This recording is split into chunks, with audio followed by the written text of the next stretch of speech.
We start tonight remembering those killed in a horrific shooting spree. Saturday, April 20th marks 20 years since one of the most shocking killing sprees in America, the massacre at Columbine High School. One of the victims was a shy 15-year-old Boy Scout who played the piano and joined the debate team.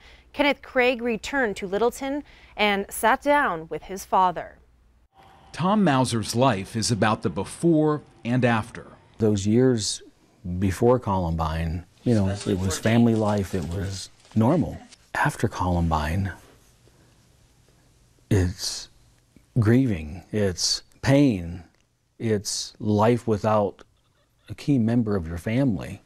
His son Daniel was 15, one of 12 students and a teacher who were killed in the mass shooting at Columbine High School. When you have a tragedy like this happen, it's like an earthquake, and you have those waves going out. We were there in the epicenter. Do you feel as though this has defined you? I do feel that it's defined me.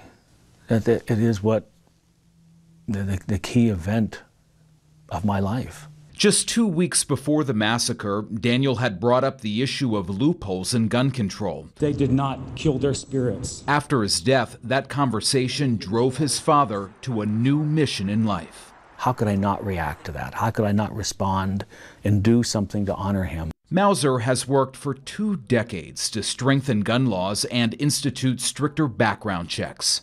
I feel that we still have a lot of people who are in denial, who think that it wouldn't happen to them.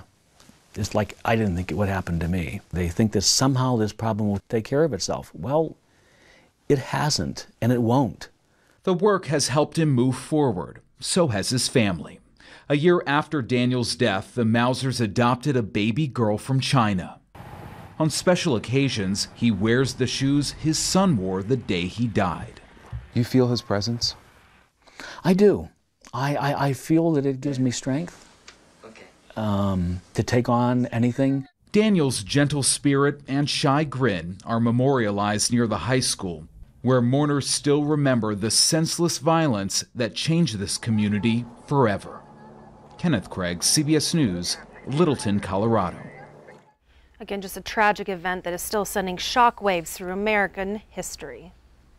Well, some rules you might want to be aware of this election season. Election officials will soon be mailing out ballots for next month's school and special district elections, and reminding that public the rules for returning someone else's ballots have changed. Last year, Montana voters approved LR 129. It says that only a family member, caregiver, or acquaintance can deliver someone else's ballot, and anyone who does drop off another person's ballot has to register. The Montana Commissioner of Political Practices and the State Association of Clerk and Recorders have released guidelines. If you are going to collect someone else's ballot, they ask you to print off a registry form first. You must mark the name and address for everyone whose ballot you deliver. You can only collect and deliver up to 6 ballots, and you do not need to register to drop off your own. More information on the new law is available on our website. Another scam to look out for, targeting 2 specific different fundraisers. Montanans are known to be quick to open their wallets and lend aid when tragedy happens. The Better Business Bureau is cautioning people to be aware of who you're giving your money to. The Better Business Bureau has been made aware of scams claiming to support Trooper Wade Palmer and the Notre Dame Cathedral in Paris. People are recommending to only donate to Trooper Palmer through Montana Highway Patrol shared pages, and actually wait to donate to Notre Dame Relief for the time being, since it's so new. Montana Marketplace Director Hannah Stiff says, unfortunately, scammers often see tragedy as just another payday. Be aware that if somebody reaches out to you before you reach out to them, either via email or telephone, that could be a scam. So you want to initiate the donation. You want to find the site that represents a charity or a cause that you really care about. So if somebody is calling you unsolicited, really be aware that that's a red flag.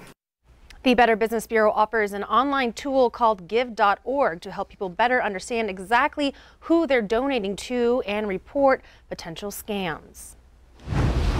Turning now to weather with Rob. This weather seems to be taking a turn for the holiday festivities tomorrow. Is it going to be a little rainy? Well, yeah, and we've got thunderstorms in the area right now. We've actually got some video from a friend about 10 minutes out of Columbus. Here's a picture from that video, Heidi Magnus, and that's hail on the ground. That's actually not snow, that's hail. And some of that hail has been anywhere from pea-sized to nickel-sized hail. That's been the report.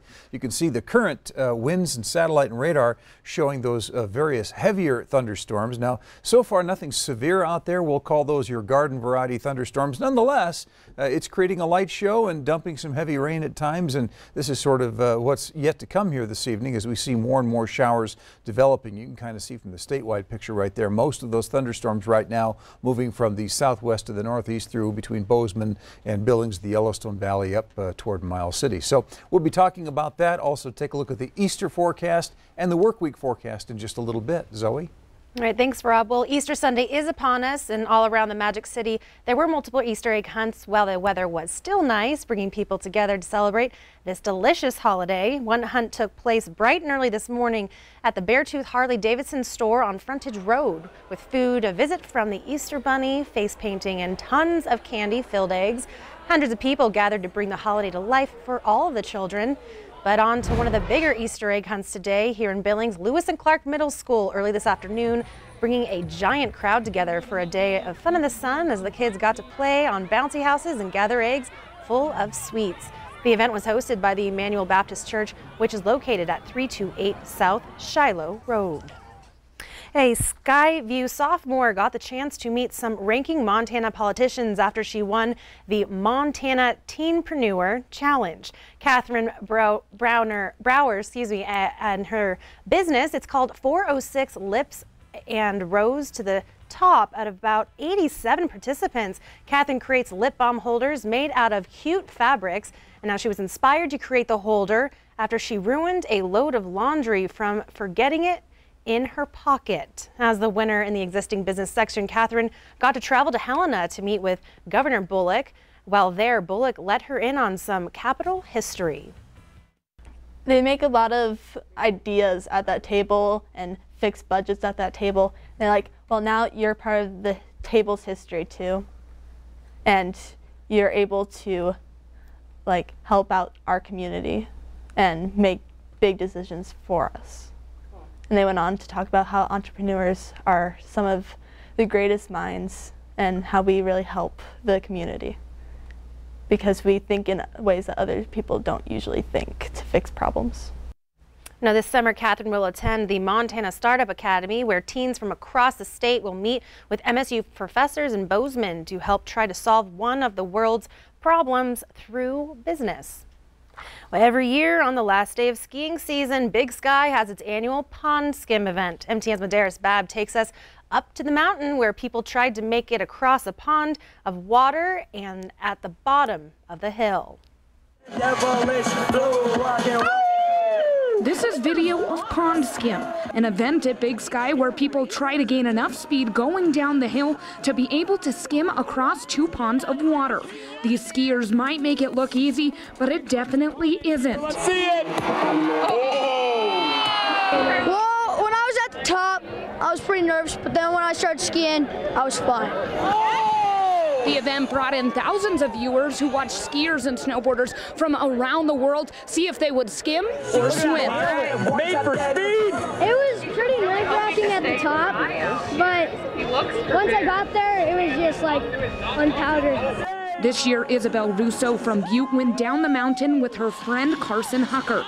It was her first time and she made it across no problem. It was a lot easier than I thought it would be.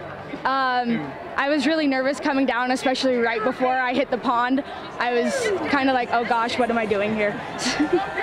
But the real star of the show was Robert Engel from Bozeman, who made it across on a monoski. I'm just glad I didn't drown. I'm an anchor. It was great. I had a blast up top hanging with my buddies, and it was fun. I got across and it didn't drown, so I'm happy. Reporting from Big Sky, Medeiros Babb, MTN News. Thanks, Medeiros. And 100 people were supposed to participate, but because of lighting, only 75 were able to get through. Well, stay with us. More to come on the 10 o'clock news. Yellowstone National Park is officially open, and that means the world's largest active geyser is open to visit once again. We take you there after the break. And in sports, Scott catches up with Flint Rasmussen's youngest daughter, talented at rodeo, but may blow your mind away with her voice. You're watching MTN News with Zoe Zandora, Storm Tracker weather with Rob Griggs, and sports with Casey Conlon. This is the 10 o'clock news on Q2, Montana's news leader.